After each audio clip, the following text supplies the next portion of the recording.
Hey guys, and welcome back to this channel. In this video, I'll be showing you guys how you can crop a video on CapCut PC.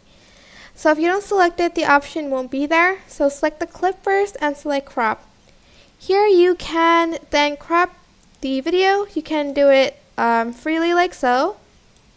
Or you can use the crop ratio. We have 1:1, 3:4, 4:3, 16:9, and 9:16.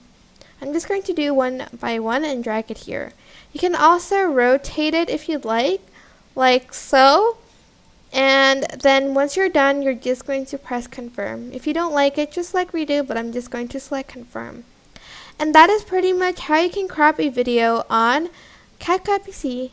I hope this tutorial was helpful for you guys. Don't forget to like, comment, share, and also subscribe to this channel if you haven't done that. If you have any questions, just leave it in the comment section down below and I will try my best to answer them all. Thank you so much for watching. Bye!